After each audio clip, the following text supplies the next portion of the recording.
الحمد لله رب العالمين والصلاة والسلام على سيد الأنبياء والمرسلين وعلى آله الطيبين الطاهرين وعلى من تبعهم بإحسان إلى يوم الدين. أما بعد، قال الله تبارك وتعالى في القرآن المجيد: أعوذ بالله من الشيطان الرجيم، بسم الله الرحمن الرحيم. والأرض مددناها وألقينا فيها رواسي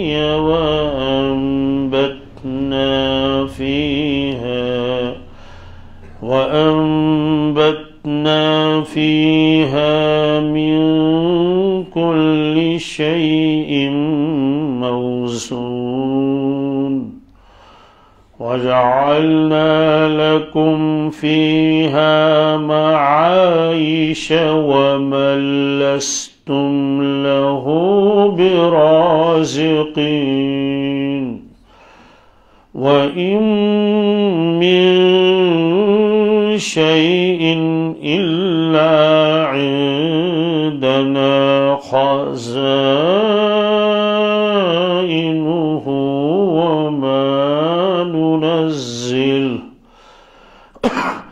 وما ننزله إلا بقدر معلوم. وأرسلنا الرياح لواقح فأنزلنا من السماء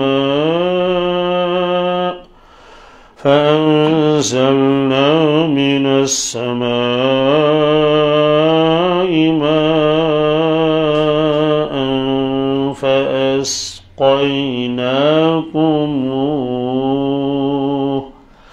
وما أنتم له بخازنين، وإنا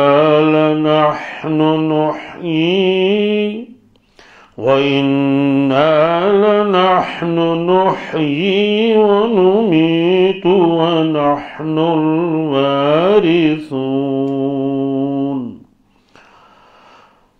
ولقد علمنا المستقدمين منكم ولقد علمنا المستأخرين، وإن ربك هو يحشرهم إنه حكيم عليم.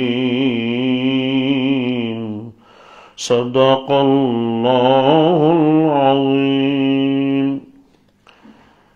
یہ سورہ ہجر کی 19ویں آیت ہے۔ اللہ تبارک تعالیٰ ان آیات میں اپنی قدرت کی نشانیاں بیان فرماتے ہیں۔ پہلے تو یہ فرمایا تھا کہ ہم نے آسمان کو بنایا اور آسمان میں ہم نے بڑے بڑے ستارے بنائے، بروج، اور دیکھنے والوں کے لیے بہت ہی خوشنما ہے یہ۔ اور دوسرا کام ہے ان کا یہ کہ وہ اللہ تعالیٰ نے محفوظ رکھا اس آسمان کو ہر مردود شیطان کے وہاں پہنچنے سے۔ یہ آیا تھا، اس کا مضمون آ گیا۔ بہرحال یہ ایک قدرت کی نشانی ہے، آسمان اور آسمان کے ستارے، اور اس میں سورج بھی ہے اور چاند بھی ہے۔ اور دوسری قدرت کی نشانی ہے وَالْأَرْضَ مَدَدْنَاهَا۔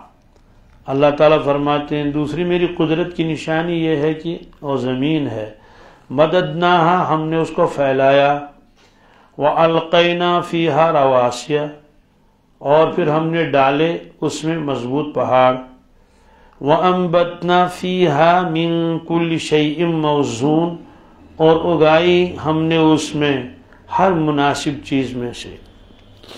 تو اس میں اللہ تعالیٰ نے فرمایا کہ یہ بھی میری ایک قدرت کی نشانی ہے زمین۔ زمین کسی چیز پر ٹکی ہوئی تو ہے ہی نہیں، بس اللہ نے اپنی قدرت سے اس کو رکھا ہے، ایسے ہوا میں ہے۔ پہلے زمانے میں تو پتہ نہیں چلتا تھا زمین کے نیچے کیا ہے، اب تو سائنسی ایجادات نے سب ثابت کر کے دے دیا کہ زمین کہاں ہے اور چاند اس سے کتنا دور ہے اور سورج کتنا دور، یہ ساری چیزیں ہیں۔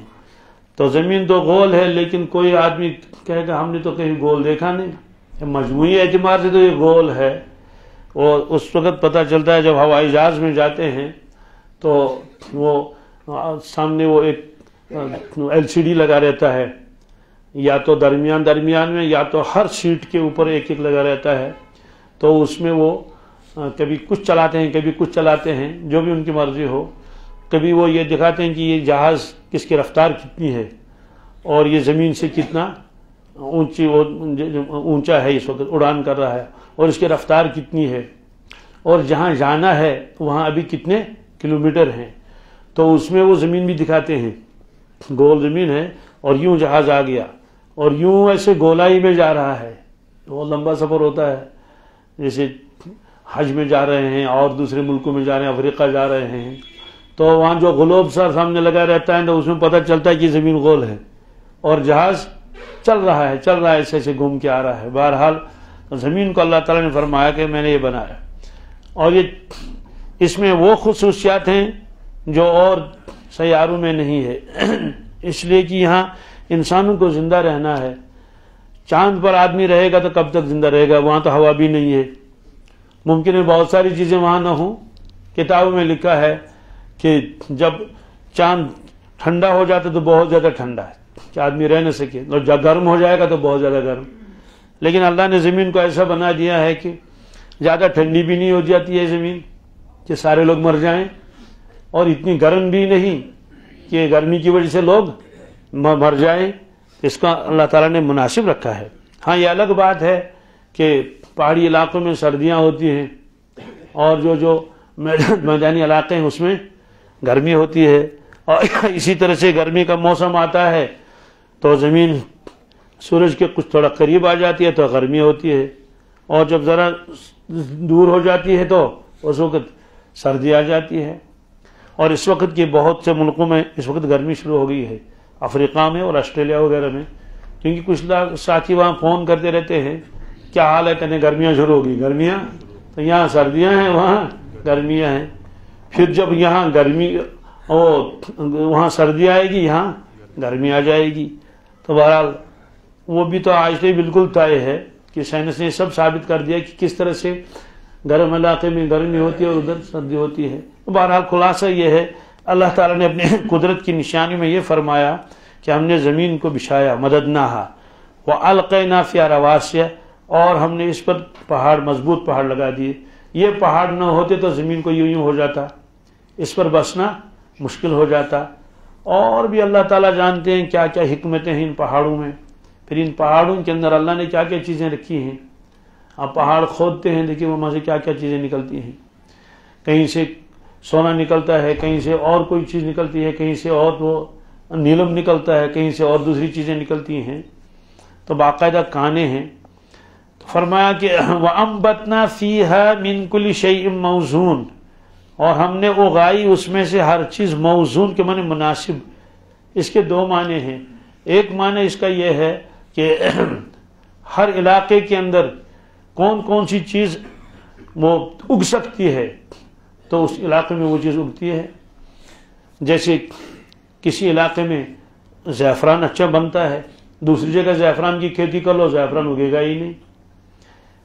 تو کسی جگہ سیب ہیں تو کسی جگہ آم ہیں، کسی جگہ انگور ہیں اور کسی جگہ امرود ہیں۔ کوئی زمین کا ٹکڑا ایسا ہے کہ وہ جو ہے وہ کھیتی کے لیے بہت اچھا ہے، وہاں دھان ہے اور گندم ہے، گیہوں، یہ ساری چیزیں ہیں، سبزیاں اگتی ہیں۔ کوئی جگہ ایسی ہے کہ وہاں دھان اس طرح سے بنتی نہیں ہے، سرد علاقہ ہے، وہاں سیب کی درخت ہیں۔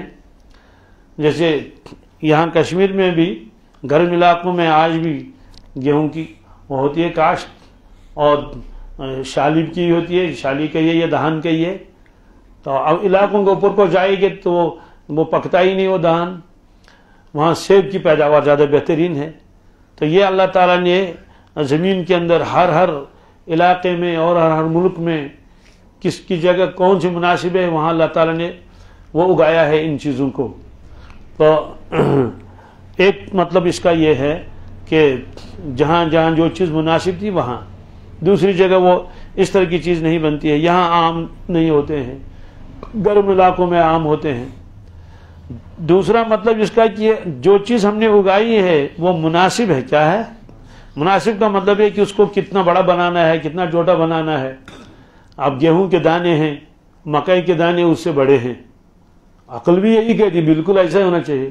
اگر مکئی کے دانے گیہوں کے دانے برابر ہوتے تو مزہ ہی نہیں آئے گا کہ تو چھوٹے چھوٹے ہوں گے. اس کو ذرا بڑا بنایا ذرا اس کو، اور کس طرح سے اس کو چڑھایا اور بھٹا بنا لیا ہے اس کو. یہ ساری چیزیں. اور آدمی چری کھاتا ہے تو وہ اتنا سا ہے. اب بادام کی گری اتنی ہے اور اخروٹ کی گری اس سے زیادہ ہے. پھر ان چیزوں کو اللہ نے بنایا، ان کے اوپر کور کیسے لگا دیا. سنتر کے اوپر الگ کا کور ہے اور کیلے کے اوپر الگ کور لگا دیا، اور اس طرح سے اخروٹ کے اوپر الگ کور لگا دیا، کیونکہ معلوم ہے کہ اخروٹ کے اوپر وہ اتنا کور نہیں ہوگا تو اس کی گری خراب ہو جائے گی. اب اس کے اوپر بھی 2 کور لگا دیے، آگے اس گولڈ بھی آگے اس کنڈ ہے نا. تو جن لوگوں کے یہاں یہ اخروٹ نہیں ہوتے ہیں تو ان کو یہ کون بتائے گا کہ اس کے اوپر اور ایک چھلکا بھی ہوتا ہے. وہ تو سمجھتے ہیں کہ اخروٹ کے اوپر بس ایک ہی چھلکا ہے. کون سا جو اوپر ہے توڑو اور کھاؤ. تو اس چھلکے کے اوپر بھی اور ایک چھلکا ہوتا ہے. بہرحال یہ اللہ تعالیٰ کی قدرت ہے، کس چیز کو کیسے بنایا ہے اور کتنا بڑا بنانا ہے اس کو. تو میووں کے اندر بھی یہی ہے اور جو غلہ ہے اس کے اندر بھی یہی ہے. ہر چیز مناسب ہے، ہر چیز. اب جب سے اللہ تعالیٰ نے گیہوں پیدا فرمایا تب سے گیہوں کا سائز وہی ہے. جب سے اللہ تعالیٰ نے وہ بنائے ہیں بادام تو بادام کا سائز وہی ہے. اب یہ جو سائز بڑھ جائے گا تو اس کی قیمت گھٹ جاتی ہے. سیب زیادہ چھوٹے رہیں گے تو اس کی قیمت بھی گھٹ جاتی ہے، اور زیادہ بڑا ہو جائے گا. کوئی سیب ایک کہیں اتنا بڑا ہوتا ہے تو اس کو پسند نہیں کیا جاتا ہے کیونکہ وہ زیادہ بڑا ہے. کیونکہ آدمی ایک سیب کھا لے گا تو اتنا بڑا ہوگا تو آدھا ہی کھا پائے گا. تو یہ اللہ کی قدرت ہے، کون سی چیز کیسی بنانی ہے. سنا ہے کتابوں میں لکھا ہے، کتابوں میں آم کی مثال لکھی. کس کی؟ آم. باہر ملکوں میں آم ہوتا ہے نا وہاں، اور جو دلی اور ہم یو پی وغیرہ میں آم کے درخت ہوتے ہیں، تو یہاں آم نہیں ہوتا ہے. تو وہ ایک شخص جا رہا تھا، اس نے کہا اے اللہ آم کا درخت اتنا مضبوط ہے اور آم اتنا سا ہے، اور یہ کدو کا درخت اتنا کمزور ہے اور کدو اتنا بڑا ہے. تو کدو ہوتے ہیں نا، ایک تو وہ لمبے والے کدو ہوتے ہیں لوکی، ایک تو وہ یہ ہے گول گول. تو اس کا وزن کتنا ہوتا ہے؟ 10-10 کلو، 15-15 کلو، بعض تو اتنے بڑے ہوتے ہیں 20-20 کلو. اللہ سے کہنے لگے کہ آم کا درخت اتنا مضبوط ہے اور درخت آم اس کے اوپر اتنا سا ہے. یعنی مطلب اس کے کہنے کا مطلب تھا کہ آم اتنا بڑا ہونا چاہیے، اور جو کدو کا درخت ہے نا وہ کمزور ہے، ناتوان ہے نا، تو اس کو جو کدو نہیں اتنی بڑی. اب چل رہا تھا، اوپر سے ایک آم گر گیا سر کے اوپر. آم گرتے ہیں جیسے اخروٹ گرتے ہیں. تو اور کہنے لگے یا اللہ آپ کا احسان ہے، اگر یہ آم اتنا بڑا ہوتا تو میرا ذاتی پڑ جاتا. تو کشمیری میں اس کو اخروٹ کی مثال دی جاتی ہے. وہ ایک جا رہا تھا، اس نے کہا پروردگار ڈون کے لیے سیتی بڑی ڈون کیا ہے ان کے چاسی بڑی بہن ڈون، اتنے بڑے بڑے وہ اخروٹ ہوتے، اور یہ کدو کا درخت ہے اتنا سا کمزور ہے اور اس پر اتنا موٹا. تو وہ جا رہا تھا، اوپر سے اخروٹ گر گیا سر کے اوپر. تو تھوڑی سی چوٹ تو آئی لیکن پھٹا نہیں. چلیے اللہ آپ کا احسان ہے، اگر یہ اخروٹ اتنا بڑا ہوتا تو میرے زر کا کیا حال ہوتا. تو بہرحال یہ اللہ کی قدرت ہے، اگر اس میں غور کریں گے عقلیں حیران ہو جاتی ہیں. اب ہم راجماش کھاتے ہیں نا، لوبیا، کس طرح سے اس کے اوپر کور لگا دیا، حیران ہو جاتے آدمی. اور اب پھر بند گوبھی کیسا ہے، اللہ پھول گوبھی کیسا بنا لیا ہے. یہ عقلیں حیران ہو جاتی. بند گوبھی تو واقعی بند ہوتا ہے، اور کیسے کور کے اوپر کور، کور کے اوپر کور کے اوپر کور. تو اب سبزیوں میں غور کر لیجئے کہ بینگن کیسا ہوتا ہے، اور وہ جو ہے وہ کیا کہتے ہیں اس کو، مرچ وغیرہ، یہ سب کیسے ہوتے ہیں. پھر زمین کے اندر کی چیزیں، مولی ہے اور شلگم ہے، اور وہ جو ہے گاجر بھی ہیں اور آلو بھی ہیں، کس کس طرح سے یہ چیزیں نکلتی ہیں. پیاز ہے، عقلیں حیران ہو جاتی ہیں. تو اللہ تعالیٰ فرماتے ہیں ہر چیز کو ہم نے مناسب بنایا، ہر چیز کو ہم نے جی تو واقعی مناسب ہے ہر چیز، اللہ کی شان اور اللہ کی قدرت۔ تو یہ اللہ نے فرمایا کہ من کل شیء موزون وجعلنا لکم فیہا معایش، اور لوگوں ہم نے اس کو بنایا تمہارے لیے، اس زمین میں رکھا معیش۔ معیش کیا چیز ہے؟ یہ معاش اور معیشہ کی جمع ہے۔ اس کے معنی آتے ہیں کھانے پینے کی وہ چیزیں جس پر زندگی بسر ہو سکے، کھانے پینے کی جس پر زندگی، مطلب تو اللہ تعالیٰ فرمائے اسی زمین میں ہم نے تمہارے لیے معیشت کا سامان رکھا ہے۔ اس کی ایک اور وجہ بھی لکھی ہے، انسان دو چیزوں کا مرکب ہے، ایک تو جسم اور جسم کے اندر روح۔ جسم کے بارے میں تو یہ طے ہے، اللہ تعالیٰ نے جسم کو بنایا کس سے؟ مٹی سے بنایا اس کو، اور یہ اس کا سبب بعید ہے۔ ظاہری اعتبار سے ایک نطفے سے آدمی بن جاتا ہے، نطفہ بنتا ہے خون سے، خون بنتا ہے غذا سے، اور غذائیں نکلتی کہاں سے؟ زمین سے۔ تو جسم کو اللہ تعالیٰ نے بنایا ہے زمین سے، اسے جسم کے بقا کے لیے، زندہ رہنے کے لیے جو غذا ہے اس کو بھی نکالا کہاں سے؟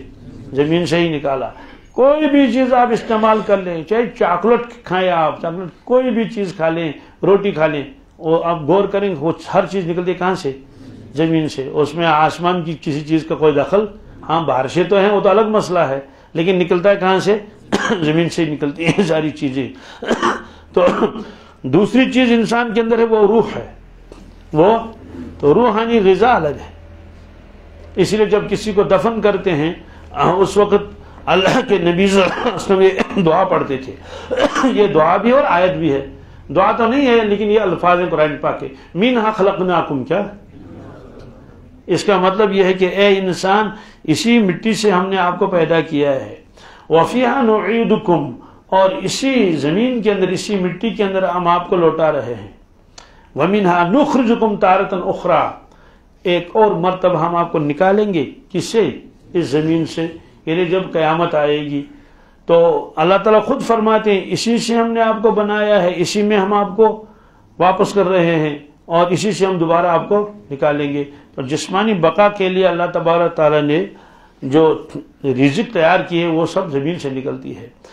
اب روح کو بھی غذا کی ضرورت ہے، تو روح کی غذا کیا ہے؟ کہتے ہیں چونکہ روح عالم امر سے آئی ہے، اس لیے یعنی آسمانوں سے آئی ہے، اس لیے اس کی غذا کا انتظام بھی عالم امر سے ہی آیا ہے۔ یہ قرآن پاک میں ہے وَيَسْأَلُونَكَ عَنِ الرُّوحِ، یا رسول اللہ صلی اللہ علیہ وسلم لوگ آپ سے روح کے بارے میں سوال کرتے ہیں کہ روح کیا چیز ہے، روح کی حقیقت کیا ہے؟ اس کا جواب آیا قُلِ الرُّوحُ مِنْ أَمْرِ رَبِّي، آپ فرما دیجئے ان لوگوں سے کہ روح میرے پروردگار کا ایک امر ہے، بس اس کے آگے کوئی بتانے کی ضرورت نہیں۔ کیوں؟ اس لیے کہ روح کی حقیقت انسان سمجھے گا ہی نہیں، تو جب وہ سمجھے گا ہی نہیں تو پھر اس کو کیا سمجھایا جائے؟ سوال کیوں نہیں سمجھیں گے؟ اللہ نے اتنی عقل دی ہے انسان کو کہ انسان نے ہوائی جہاز بھی بنا لیا اور موبائل بھی بنا لیا اور کمپیوٹر بھی، اور کیا کیا چیزیں۔ کہتے ہیں روح کا تعلق دیکھنے سے ہے، سننے سے نہیں، کیا اس کا رویت سے ہے تعلق، کس کا؟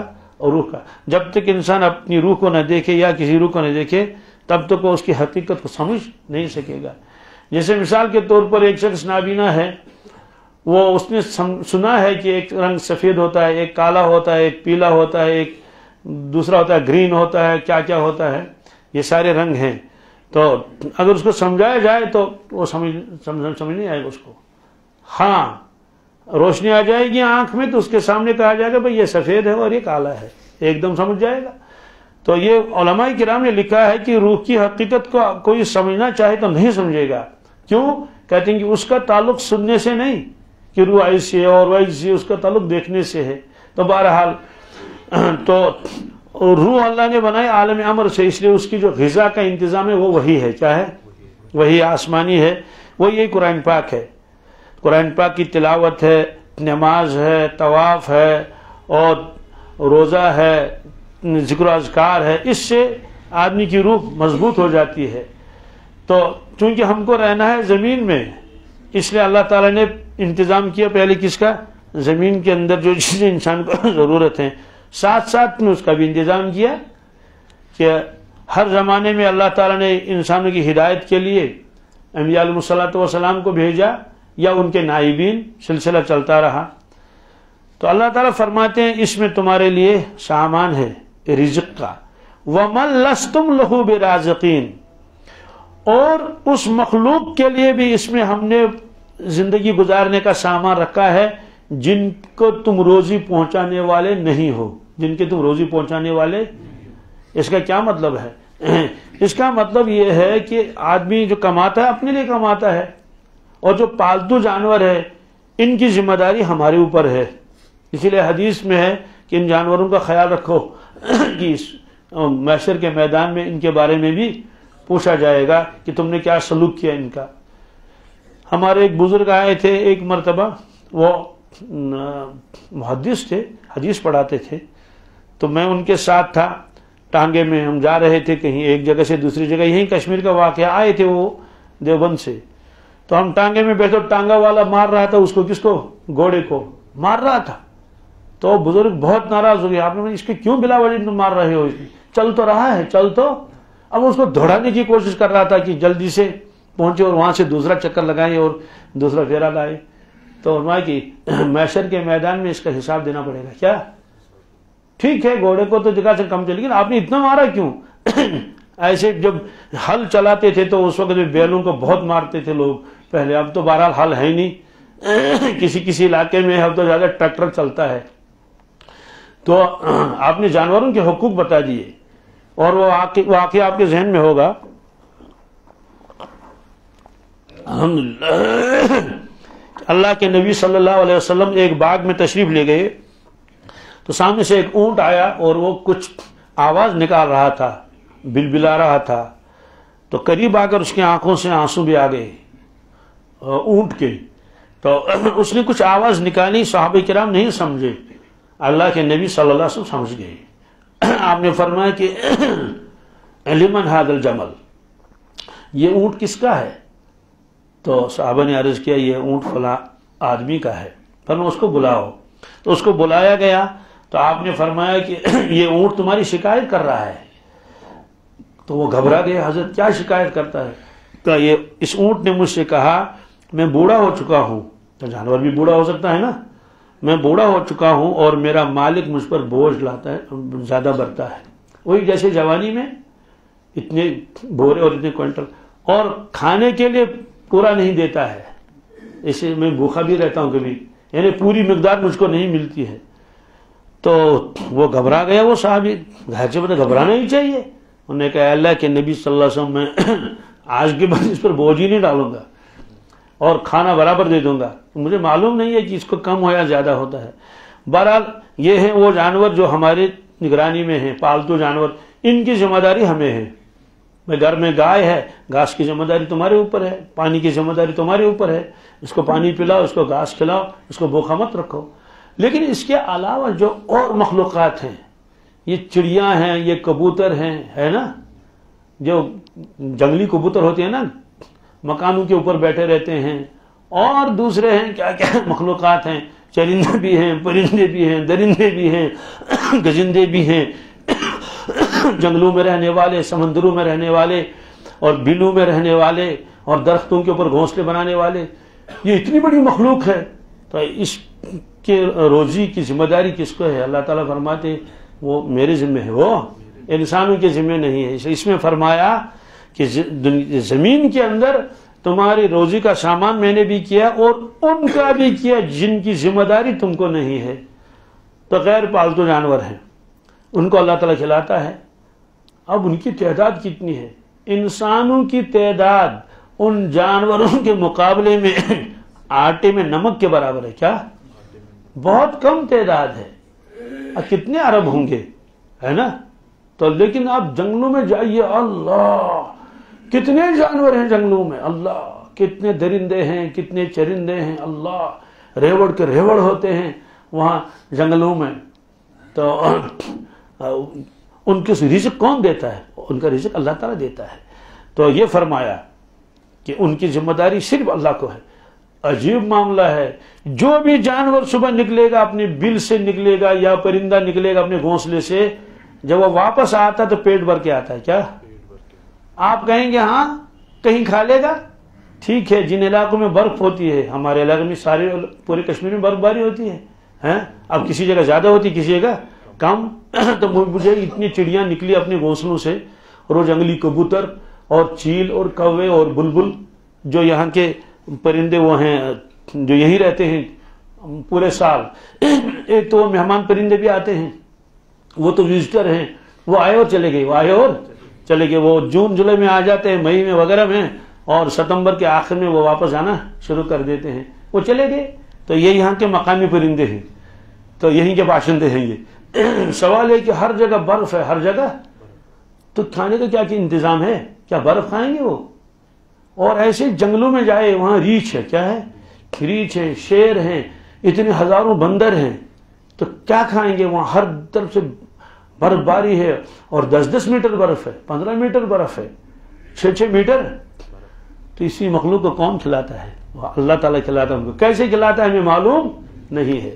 تو بہرحال امام رازی رحمۃ اللہ علیہ جو تفسیر کبیر انہوں نے لکھی ہے, انہوں نے سورہ ہود کی آیت نمبر 6 ہے, تو اس میں انہوں نے ایک واقعہ نقل کیا ہے, اور یہ پارے 12 کی پہلی آیت بھی ہے, وَمَا مِن دَابَّةٍ فِي الْأَرْضِ إِلَّا عَلَى اللَّهِ رِزْقُهَا وَيَعْلَمُ مُسْتَقَرَّهَا وَمُسْتَوْدَعَهَا كُلٌّ فِي كِتَابٍ مُبِينٍ.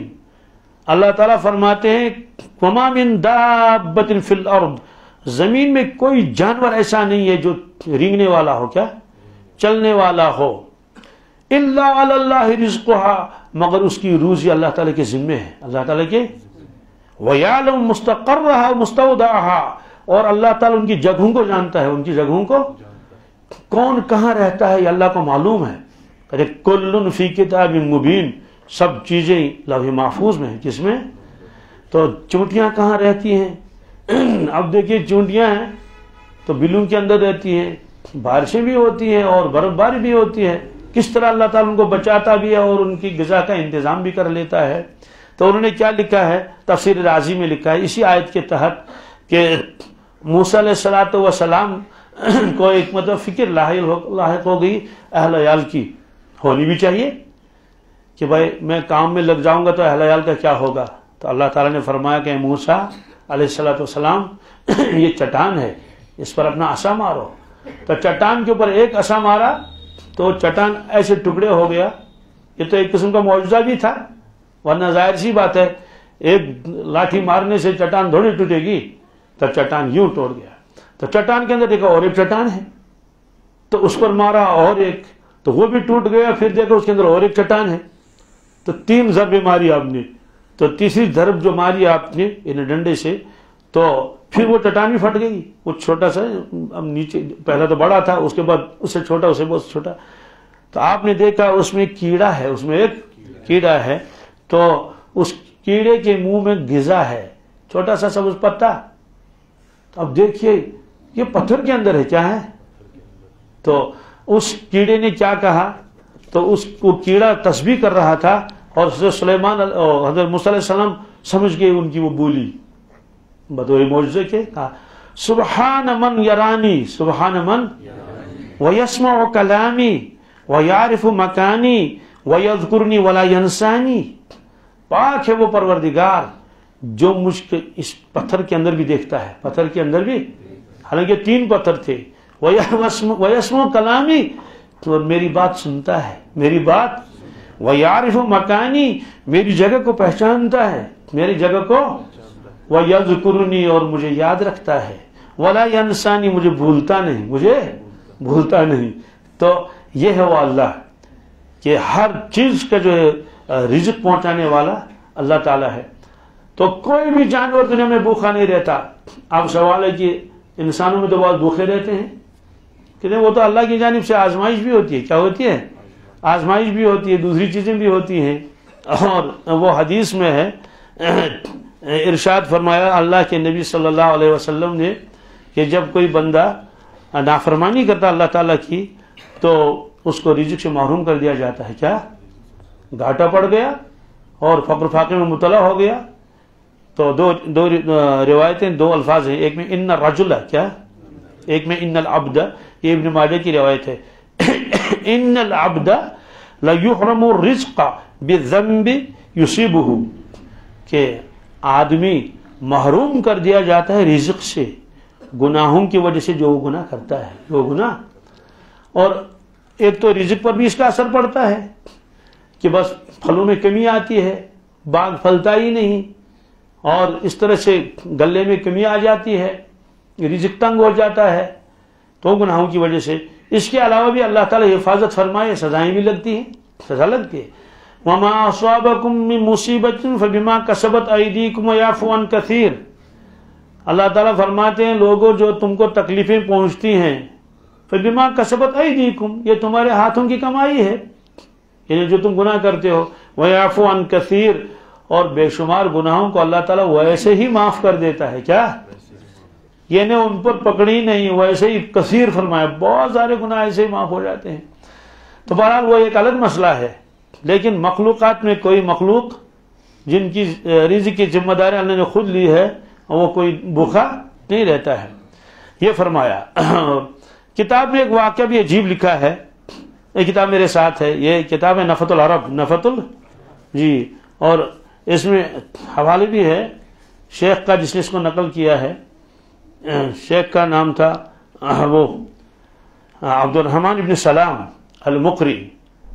تو انہوں نے لکھا ہے سلیمان علیہ السلام کا واقعہ، کہ سلیمان علیہ السلام نے جب دیکھا اللہ نے مجھ کو ایسی حکومت دی ہے کہ میری حکومت ہوا کے اوپر بھی ہے، کس کے اوپر، جنات کے اوپر بھی ہے، چرند پرندوں کے اوپر بھی ہے. تو یہ قرآن پاک میں ہے. جناتوں سے وہ کام لیتے تھے اور بڑی بڑی دیگیں بناتے تھے، تعمیرات کرتے تھے، بڑے بڑے پتھر اٹھا کے لاتے تھے، اور جانوروں کی بولی بھی سمجھتے تھے. ایک موقع پر کہیں تشریف لے جا رہے تھے تو آپ نے فرمایا ہدہد کہاں ہے، کیا، وَتَفَقَّدَ الطَّيْرَ فَقَالَ مَا لِي لَا أَرَى الْهُدْهُدَ أَمْ كَانَ مِنَ الْغَائِبِينَ. ہدہد کہاں ہے، اس کی ذمہ داری تھی، ایک ڈیوٹی. تو دوسرے جانوروں نے دیکھا، کہتے ہیں کہ ہدہد تو غائب ہے، ہدہد تو بس حضرت کو تو جلال آ گیا، بغیر اجازت کے گیا کہاں. تو حضرت نے فرمایا لَأُعَذِّبَنَّهُ لَأُعَذِّبَنَّهُ عَذَابًا شَدِيدًا أَوْ لَأَذْبَحَنَّهُ، فرمایا عذاب شدید کروں گا اس کو یا ذبح کر دوں گا. کس کو، ہدہد کو. بہرحال خلاصہ یہ ہے کہ ہدہد کی آپ نے حاضری لے لی، ہدہد کی آپ نے، ہدہد کہاں ہے، بعد میں ہدہد آ گیا. جانوروں کے اوپر بھی آپ کی حکومت تھی. اور قرآن پاک نے فرمایا کہ وادی نمل سے جب گزر رہے تھے، ابھی وہاں پہنچے نہیں تھے، تو ایک چونٹی نے اعلان کر دیا، اپنے سب چونٹیوں سے کہا یا ایھا النمل ادخلوا مساکنکم لا یحطمنکم سلیمان والجنود وهم لا یشعرون.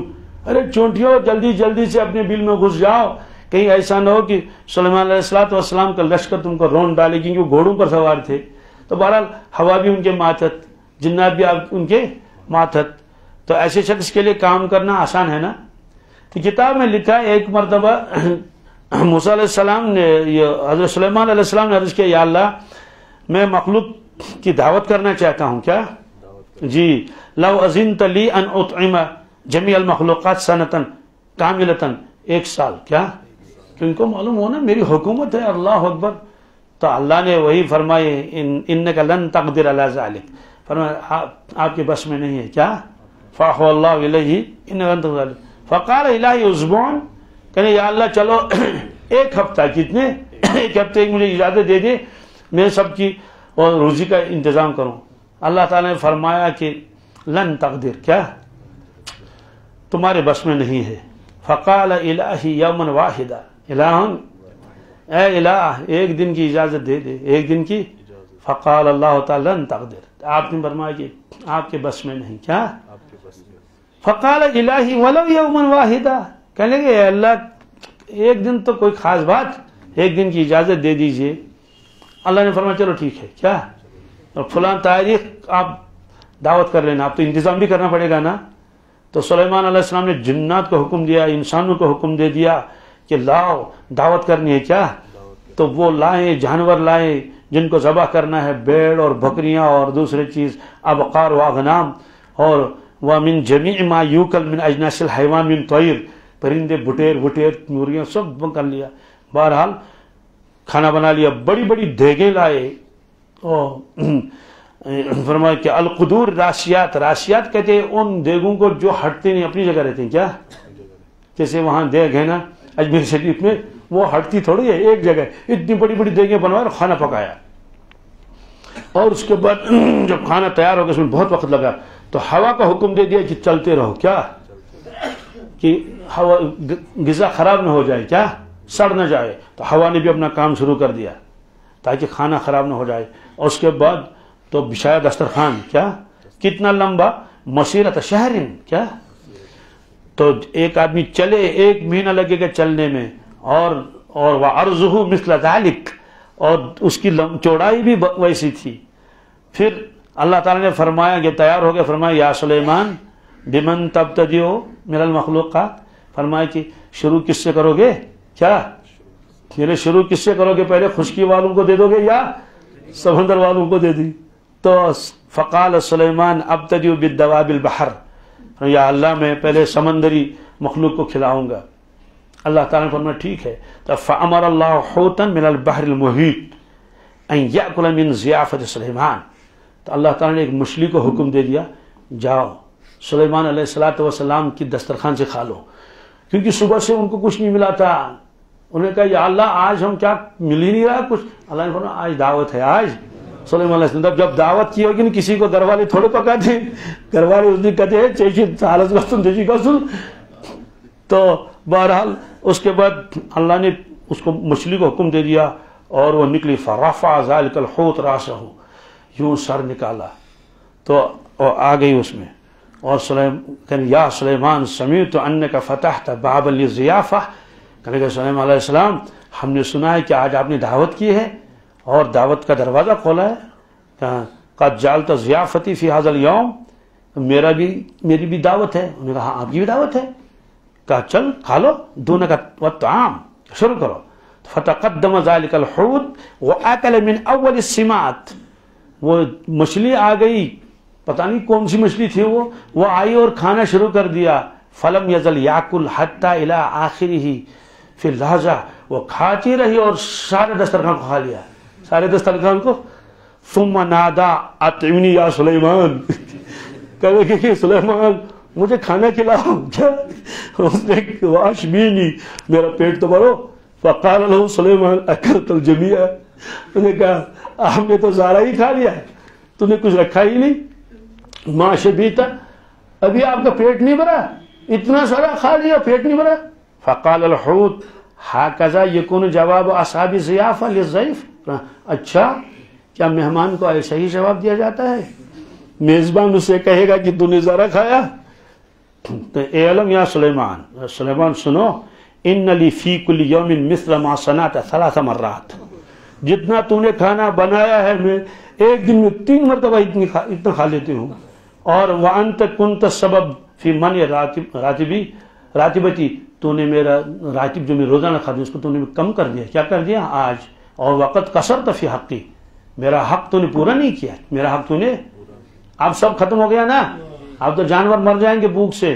فعند ذلک خر سلیمان ساجدا للہ تعالی، اب کیا کرے گا؟ سلیمان علیہ السلام کو کچھ نہیں آیا تو وہ فوراً سجدے میں گیا، کیا کریے؟ وقال سبحان المتکفل یا رزاق الخلائق من حیث لا یعلمون، کہنے کہ یا اللہ مخلوق کو بچا لیجیے، مخلوق کے میرے بس میں نہیں، کیا؟ تو اتنے سارے انتظامات کر لیے، لیکن جو ہے وہ ایک مچھلی کا نہیں پورا کر سکے۔ تو اللہ تعالیٰ فرماتے ہیں کہ لوگوں میں تمہیں بھی رزق دیتا ہوں اور ان کو بھی رزق دیتا ہوں جو تمہارے اس میں، جن کی رزق کی ذمہ داری تمہیں اوپر پر نہیں ہے۔ تو یہ اس میں اللہ تعالیٰ نے فرمایا وَمَن لَهُمْ رِزْقٌ رَازِقِينَ وَإِن مِّن شَيْءٍ إِلَّا عِندَنَا خَزَائِنُهُ، اللہ تعالیٰ فرماتے ہیں ہمارے پاس ہر چیز کا خزانہ ہے، ہر چیز کا خزانہ ہے۔ الحمدللہ وَمَا نُنَزِّلُهُ إِلَّا بِقَدَرٍ مَعْلُومٍ، لیکن ہم اپنے خزانوں میں سے صرف اتنا ہی اتارتے ہیں جتنا ایک اندازہ ہمارا اپنا ہے، زیادہ نہیں اتارتے، کیا زیادہ اتاریں گے تو پتہ نہیں کیا ہو جائے گا دنیا میں، کم اتاریں گے تو تب بھی وہ ہو جائیں گے، لوگ چیخیں گے چلائیں گے کہ رزق ہی پورا نہیں ہوا۔ تو فرماتے خزانے میرے پاس ہے، اس کو کتنا دینا ہے، اب کتنا اتارنا ہے، یہ سب میرے علم میں ہے اور مجھے معلوم ہے۔ یہ جب کبھی رزق کی زیادتی ہو جاتی ہے نا تو لوگ اس کی قدر بھی نہیں کر پاتے ہیں۔ جب سیب زیادہ اترتے ہیں نا تو اس کا بھاؤ بھی کم ہو جاتا ہے، پھر اتنے کو آدمی وہ سنبھال بھی نہیں پاتا ہے، اور کبھی بے قدری بھی ہو جاتی ہے۔ میں نے خود دیکھا ہے، سیب زیادہ تھے، بس یہ مذاق کرتے تھے لڑکے اتارنے والے، نیچے جو سیب گرتے ہیں اٹھا کے ایسے مارتے تھے ایک دوسرے کو۔ پھر اللہ نے فرمایا ٹھیک ہے ہم کم ہی کر دیں گے کیا، ہاں پھر اس کے بعد دیکھا ہے کہ درختوں نے تو سیب دینے ہی کیا چھوڑ ہی دیے، کم کر دیے۔ ورنہ ہر چیز کا اللہ تعالیٰ کی یہاں خزانہ ہے، رزق کے خزانے ہیں۔ وَأَرْسَلْنَا الرِّيَاحَ، اللہ تعالیٰ فرماتے ہیں کہ ہم چلاتے ہواؤں کو، کس کو؟ لواقح۔ یہ لواقع کیا چیز ہے؟ لاقحن کی جمع ہے یہ، جس کے معنی تھے بادلوں کو باردار کرنے والی، یعنی بادلوں کے اندر پانی ہے، اللہ تعالیٰ ہم بھرتے ہیں اس میں پانی۔ اور پھر فَأَنزَلْنَا مِنَ السَّمَاءِ مَاءً، پھر ہم آسمان سے پانی برساتے ہیں یعنی بادلوں سے۔ فَأَسْقَيْنَاكُمُوهُ، بس پلایا ہم نے تم کو اے لوگو وہ پانی۔ وَمَا أَنْتُمْ لَهُ بِخَازِنِينَ، تم اس پانی کو سٹاک نہیں کر سکتے۔ سٹاک کیا مطلب ہے اس کا؟ اس کا مطلب یہ اللہ تعالیٰ فرماتے ہیں پانی کا انتظام بھی ہم کر لیتے ہیں۔ کیسے؟ ہوائیں اٹھتی ہیں پہلے تو سمندر سے بھاپ اٹھتا ہے تو وہ پانی ہی ہوتا ہے، پھر جو اوپر اٹھتا ہے بادلوں کی شکل میں تو ہوا آتی ہے اور وہ بادلوں کو لے جاتی ہے۔ کہاں لینا ہے؟ جہاں برسانا ہے تو یہ لے جاتی اس کو ہوائیں۔ تو آسمان سے پانی برسا اور بہت ہی میٹھا، اور سمندر کا جو پانی ہے وہ میٹھا نہیں ہے کیا جی، وہ کھارا ہے، بہت کھارا ہے وہ آدمی اس تو آدمی پی نہیں سکے گا، اتنا کھارا پانی ہے۔ لیکن اللہ نے اپنی قدرت سے اس کو کیا کر دیا، اس کا جو کھارا پن ہے وہ سب ختم کر دیا۔ کیسے ختم کر دیا سمجھ میں نہیں آتا ہے۔ سمندر سے تو پانی اٹھا لیا تو ظاہر سی بات ہے، وہ سمندر سے پانی اٹھا لیا تو جب وہ برسے گا تو کڑوا ہی برسنا چاہیے، لیکن وہ کڑوا برستا نہیں۔ سمندر کا پانی نمکین ہے، کھارا ہے، پینے کے لائق نہیں۔ پینے کے وضو وغیرہ تو بناتے ہیں، میں نے کئی مرتبہ سمندر کے پانی سے وضو بنایا ہے، ہاں جدہ میں جاتے ہیں سمندر۔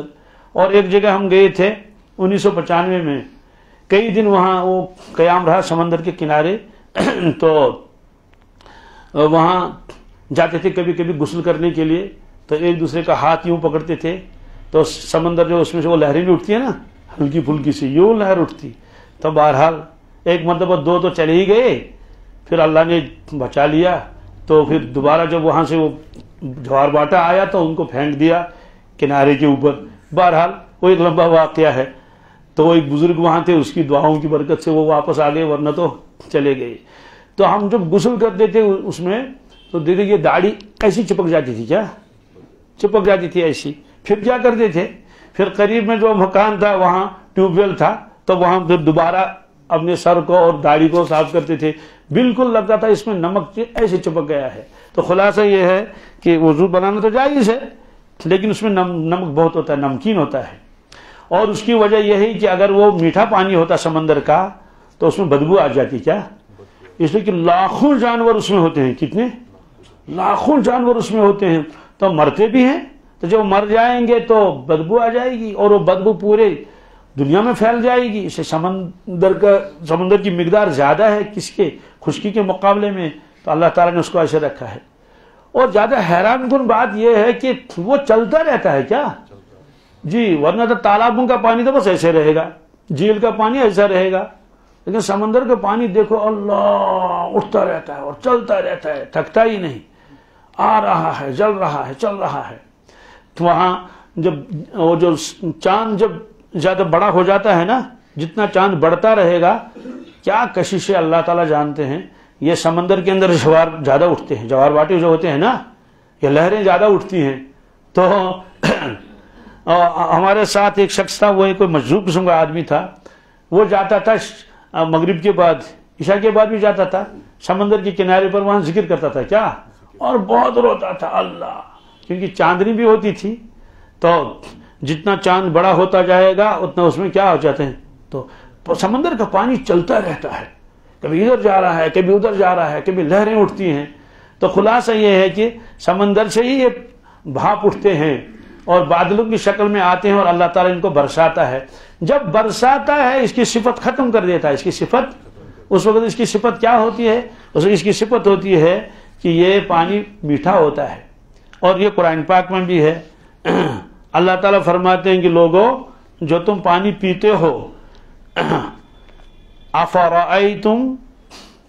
افرأیتم الماء الذی تشربون، لوگوں جو تم پانی پیتے ہو، اانتم انزلتموہ من المزن ام نحن المنزلون، بتاؤ اس کو تم بادل سے برساتے ہو یا ہم برساتے ہیں؟ تو ظاہر سی بات ہے کون برسائے گا؟ اللہ تعالیٰ ہی برساتا ہے. انسان کے ہاتھ میں کیا ہے؟ لو نشاء جعلناہ جاجا، اگر ہم چاہتے تو ہم اس کو کڑوا بناتے. کیا بناتے؟ تم پی نہیں سکتے. جب پی نہیں سکو گے تو پیاس کیسے بجھے گی؟ اور عجیب بات یہ ہے کہ اگر کڑوا پانی آدمی پیے گا پیٹ بھر جائے گا لیکن پیاس بجھے گی. فلولا تشکرون، تم میرا شکر کیوں نہیں کرتے ہو؟ ایسا میٹھا پانی ہم نے تم کو پلایا. اور یہ جو برستا ہے یہ پانی تو کچھ تو اسی وقت استعمال میں ہوتا ہے، جیسے کھیتوں میں بھی گیا اور دوسری چیزوں میں بھی گیا، اور باقی پانی جو یہ زمین کے مسام میں جذب ہو جاتا ہے اور محفوظ رہتا ہے. نیچے پانی چلتا رہتا ہے، نیچے پانی. تو یہ اس لیے جب اللہ کے نبی صلی اللہ علیہ وسلم جب پانی نوش فرماتے تھے تو یہ دعا پڑھتے تھے. اس کو پڑھنا چاہیے، اس کو یاد بھی کرنا چاہیے. الحمدللہ الذی سقانا عذبا فراتا برحمتہ، شکر ہے اس اللہ کا جس نے ہم کو یہ میٹھا پانی پلایا اپنی رحمت سے. ولم یجعلہ ملحا اجاجا بذنوبنا، یہ روایت طبرانی میں ہے. اور اس پانی کو اللہ تعالیٰ نے کڑوا نہیں بنایا، کڑوا کھارا نمکین پانی نہیں بنایا ہمارے گناہوں کی وجہ سے. ہمارے اس سے یہ بھی معلوم ہوا گناہوں کی وجہ سے چیزوں کی تاثیر میں اثر پڑتا ہے، چیزوں کی تاثیر میں اثر پڑتا ہے. اور اخلاق موسنی ایک کتاب ہے، وہ فارسی میں ہے. اس میں واقعہ لکھا ہے کہ ایک بادشاہ شکار کرنے گیا. جب شکار کرنے جاتے تھے اس وقت اپنا لباس بدلتے تھے. تو ظاہر سی بات ہے اس وقت تاج لے کر دوڑ جائے گا، وہاں تو دوڑنا بھی ہے. بس شوق پورا کرتے تھے، ورنہ تو شکار کسی سے بھی کرواتے، لیکن بس اپنا شوق پورا کرنا ہے. بہرحال وہ بچھڑ گیا اپنے ساتھیوں سے. مغرب کا وقت قریب آ گیا، کہاں جائے گا؟ قریب میں دیکھا ایک باغ ہے، باغ والے کے پاس گیا. اس سے کہا باغ والے سے کہ بھائی پانی پلا لو. اس نے بھی دیکھا بھائی اچھا لگتا ہے کوئی شخص ہے کہ بادشاہ ہے نا، لیکن اس کو معلوم نہیں بادشاہ ہے. بہرحال بوڑھا نیک دیندار تھا، مسلمان مومن. اس نے کہا پانی کیا پلائیں اس کو؟ تو ہم شربت پلائیں گے. کیا؟ یعنی جوس انار کا. تو اسی کے سامنے انار نچوڑا. اب یہاں مجھے پورا یاد نہیں ہے کہ ایک انار سے 2 گلاس نکلے یا پورا 1 گلاس نکلا، شاید کچھ ایسا یاد ہے. ایک انار نکالا تو 2 گلاس نکلے. بادشاہ نے پی لیا. بادشاہ حیران ہو گیا کہ ارے ایسا باغ میری ملکیت میں، یعنی میری ملک میں، اور مجھے معلوم بھی نہیں. اتنا میٹھا رس اور ایک ہی انار سے اتنا نکلا. تو دل میں اس نے ارادہ کیا کہ اس کو ہم باغ لے لیں گے، اس سے کیا اور کوئی باغ دے دیں گے یا کچھ پیسے دے دیں گے اس کو زبردستی. تو لیکن کہا نہیں، صرف دل میں ارادہ کیا. اب وہیں رہنا ہی ہے صبح تک. اس کے بعد درمیان 1-2 گھنٹے ہو گئے، کہا بوڑھے میاں پھر پانی پلاؤ. تو اسی درخت سے اس نے ایک انار نچوڑا، اس میں تو رس کم نکلا. پھر دوسرا بھی نچوڑا تو بھر گیا پیالہ اور گلاس. بادشاہ نے پی لیا. بادشاہ نے اس سے کہا کہ کیا بات ہے، پہلے آپ نے انار 1 توڑا، اس میں سے 2 گلاس رس نکلے. اب آپ نے 1 توڑا، 2 توڑے، بڑی مشکل سے 1 گلاس بھر گیا. تو یہ تو درخت تو ایک ہی ہے، اس کے سامنے توڑا. اس نے کہا کہ ہاں بھائی ایسا لگتا ہے کہ ہمارے بادشاہ کی نیت خراب ہو گئی ہے. ہمارے بادشاہ کی نیت کا کیوں؟ کہ لگتا ہے اس نے ظلم کا ارادہ کیا ہے تو اس کا اثر میرے باغ پر پڑ گیا.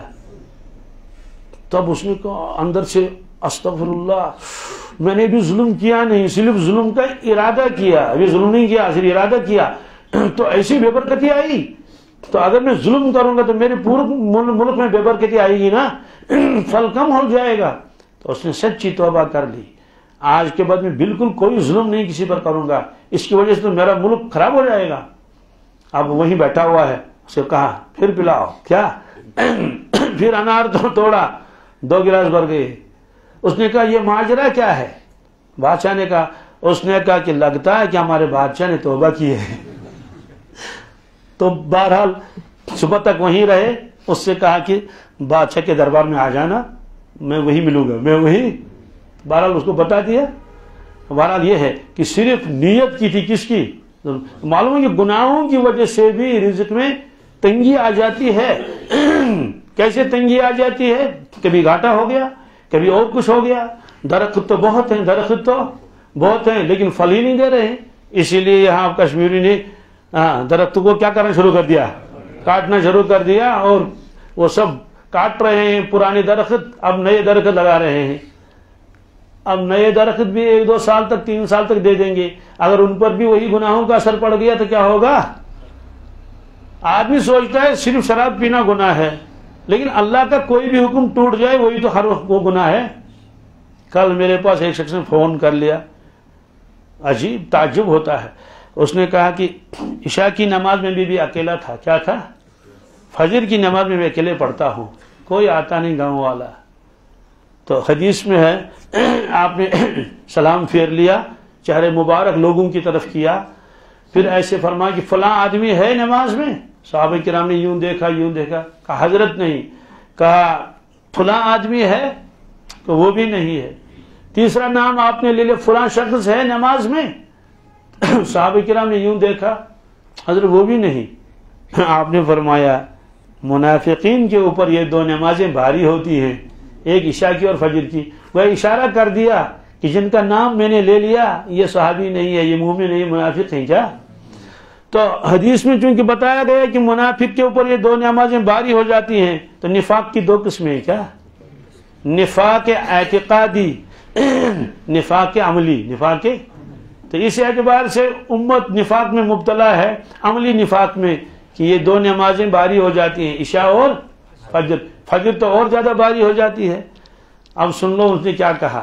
اس نے کہا مجھے بہت افسوس ہے، میں جماعت کے ساتھ نماز نہیں پڑھ سکتا، اس لیے کہ جب اکیلا ہو تو کیا پڑھے گا۔ اس نے جملہ کیا کہا، سیدھا سادہ بیچارہ۔ اس نے کہا کیا میں اپنی اہلیہ کو ساتھ لے سکتا ہوں مسجد؟ یہی حال ہو گیا، یہاں تک پہنچ گئے۔ میں نے کہا نہیں، ایسا نہ کرنا، آپ کو جماعت کا ثواب مل جائے گا پورا، کیونکہ آپ مسجد میں ہیں، وہاں کوئی ہے نہیں۔ میں نے کہا وہاں گاؤں والے نہیں کہا ہے، لیکن آتا کوئی نہیں۔ میں خود ایک مسجد میں گیا، میں نے اذان دے دی ظہر کی، کئی سال پہلے کی بات ہے۔ سنتیں پڑھ لی، 1:30 بجے نماز تو ہوتی ہے یہاں اکثر، تو 1:30 بجے وہاں بورڈ لگا ہوا تھا۔ اب 1:35 ہو گئے، کوئی نہیں آیا۔ جب 1:35 ہو گئے، میں نے کہا یہاں تو کوئی آئے گا ہی نہیں، تو میں نے نماز پڑھ لی اکیلے، اس میں بھی پھر 5-10 منٹ لگے، سنتیں فرض، کوئی نہیں آیا وہاں۔ باہر مسجد سے نکلا، دیکھا کہ لوگ دکانوں پر ہیں اور کام کر رہے ہیں، صحنوں میں ہیں وغیرہ ہے۔ اذان میں نے خود دے دی لاؤڈ اسپیکر پر، لیکن کوئی نہیں آیا۔ ظہر کی نماز میں نے اکیلے اس وقت پڑھ لی۔ تو یہ حال ہے، اس لیے فرمایا کہ گناہوں کی وجہ سے بھی آدمی رزق سے محروم ہو جاتا ہے۔ اور ادھر سے ایک بات اور بھی ہے، اللہ تعالیٰ بات بات پر پکڑتے نہیں ہے، لیکن جب پکڑیں گے اللہ بچائے، 100 سنار کی اور 1 لوہار کی۔ بہرحال اس میں یہ اللہ تعالیٰ نے فرمایا کہ ہم نے آسمان سے یہ برسایا کون؟ پانی، اور لوگوں فَأَنزَلْنَا مِنَ السَّمَاءِ مَاءً فَأَسْقَيْنَاكُمُ وَمَا أَنْتُمْ لَهُ بِخَازِنِينَ۔ تم اس کو سٹاک نہیں کر سکتے، کس کو؟ پانی کو۔ مجھے بتائیے اگر اللہ تعالیٰ پورے سال کا 1 مرتبہ پانی دے دیں گے، ہم کہاں رکھیں گے؟ چلو آپ کہیں گے جناب بڑی بڑی ٹینکیاں بنائیں گے، تو کھیت کو کیا کریں گے؟ تو اللہ تعالیٰ فرماتے ہیں اس لیے میں نے خود اس کا انتظام کیا ہے۔ زمین کے اندر پانی چلا جاتا ہے، پھر کہیں چشمے کی شکل میں نکلتا ہے، کہیں ٹیوب ویل لگاتے ہیں، کہیں کنواں کھودتے ہیں، اور بہت سارا برف کس میں ہے؟ پہاڑوں کے اوپر ہے۔ یہاں تو برف باری ہے ہی نہیں، پہاڑوں پر بھی نظر نہیں آتی ہے نا۔ میں ابھی 2 دن پہلے گیا تھا ایک علاقے میں، اور وہاں دیکھا میں نے جو پہاڑ برف سے بھرا ہوا ہے، کیا؟ کیونکہ بہت اونچائی پر گئے، بہت اونچائی پر گئے، وہاں ایک مدرسہ چل رہا ہے اتنی اونچائی پر، جلسہ وہاں تھا۔ تو وہاں یہ تو اللہ تعالیٰ اس پانی کو جو برف کی شکل میں رکھتا ہے پہاڑوں کے اوپر، پھر وہاں سے آہستہ آہستہ وہ رشتہ رہتا ہے اور ندی نالیوں میں آ جاتا ہے، تو ٹیوب ویل بھی نکلتا ہے، اچھا پانی خاصا۔